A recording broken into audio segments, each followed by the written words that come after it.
Today's episode is what will save your marriage or relationship.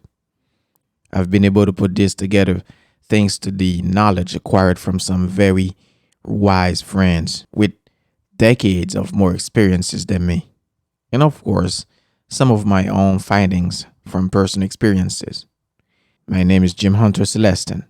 So without any further delay, let's save your marriage or relationship, shall we? The first way a relationship or marriage lasts is if you don't make it about you.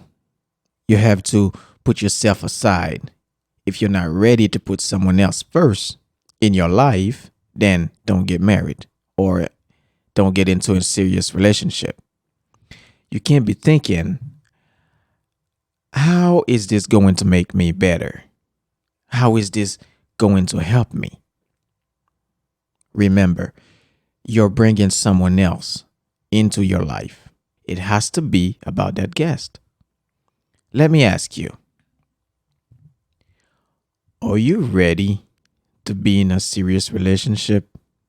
Are you really ready to get married?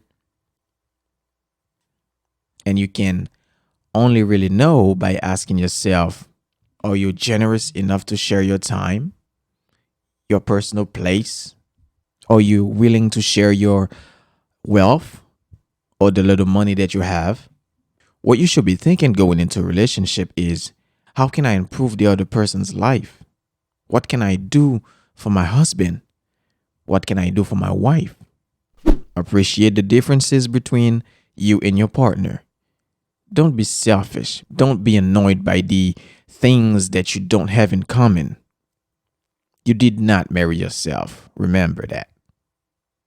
So, it is inevitable that your partner will be different from you on every level, habits, opinion, etc. You have to also love that side. Otherwise, you're not married to him or her, but to the things that happens to suit your needs and desires, because it's all about you, not about him or not about her. Accept and appreciate the differences and watch your bond get stronger and stronger and stronger. Ladies, let me tell you something about men. Let me tell you a secret about men. Men, more so than women, have this enormous need to justify their existence or the need to fulfill their purpose. And they can only justify their existence by feeling needed. So, unless they are useful, productive, making a difference in the world, they are lost.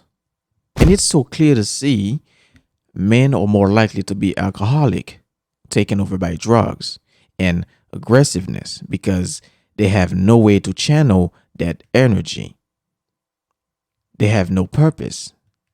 That's why when most men get involved in a serious relationship, will get clean because they have something to live for now, especially if they get married and have kids. Now that they are needed, they have a purpose. But ladies, remember, when a man gets married, he needs to know that he is important, that he is necessary, that he is needed. For example, if you need to change your light bulb, even though you know how to do it, ask your man to do it. Make him feel needed. The worst thing to say to your husband or to a man is, I don't need you. I can handle it myself.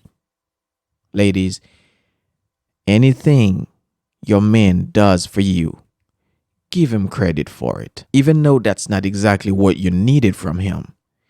If you do, then you can guide him to what you really need from him. Let me give you another example.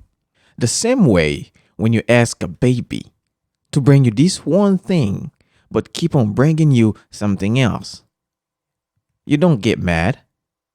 You say thank you with a smile and you applaud. Then you say, now go get me this. It's the same way with men. Make your man feel like that his effort is greatly appreciated. But if you reject what he's giving you, he'll quit. The other thing is, don't get too familiar. Don't get complicit. Don't become too predictable. Don't get boring. When you become contempt, you have no desire whatsoever to do anything else in the relationship. There's a quote that says, familiarity breeds contempt. And for a couple living together, you will get familiar. You will get familiar to each other. But when that happens, remember to fight it. Don't lose interest in your partner. When you lose interest, you lose respect. And when you lose respect, you can't be you can't be your husband's number one fan. You can't even be intimate with him or with her. No marriage can last without intimacy. In conclusion, you can notice that I have mentioned the word respect many times. It's because it's the most important cornerstone in any relationship, especially for a man. A man's fuel is respect. Appreciate the effort that he makes or that she makes. Embrace your differences. Don't make it about you.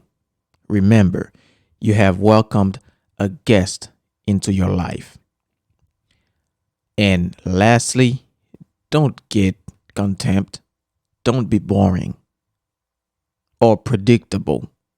Still give those little gifts. Still do the little things that you used to do, and your marriage will last a lifetime. Now, go and get to work. I'll talk to you soon.